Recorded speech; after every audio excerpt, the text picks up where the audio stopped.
189,000 young women in Bangladesh who are sewing garments for Walmart. These workers are getting up at 5:30 in the morning.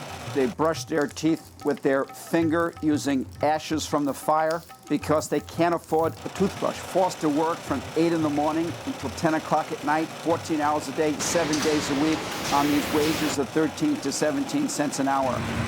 These are women who are hit by their supervisors, trapped in utter misery.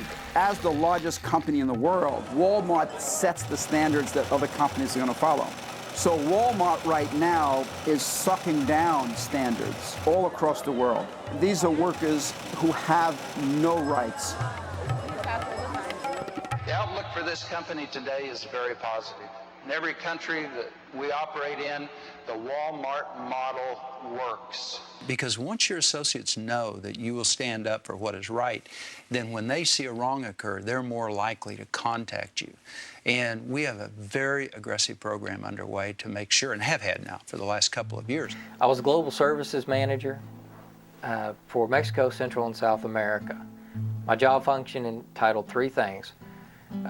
Oversight of all factory certifications, which means you go in there and you make sure that they're humane working conditions.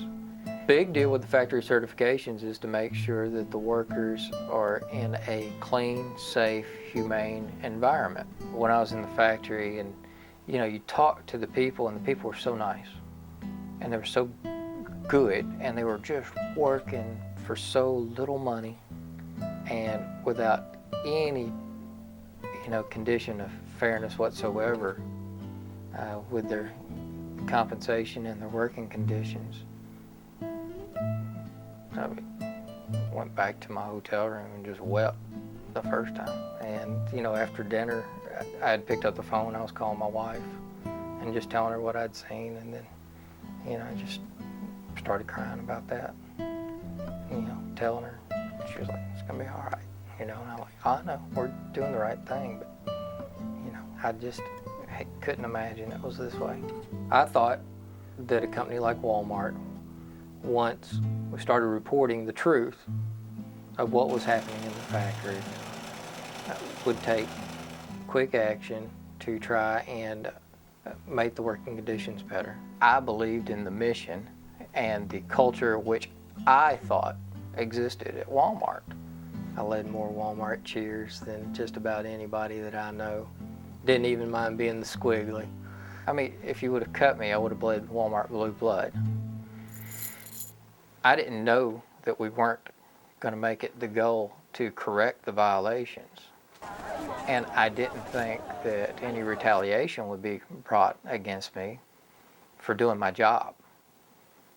Now I realize I was pretty naive, but it just didn't occur to me that Walmart would do anything except for the right thing once they were faced with the truth. I kept going into other factories and seeing the same things over and over again.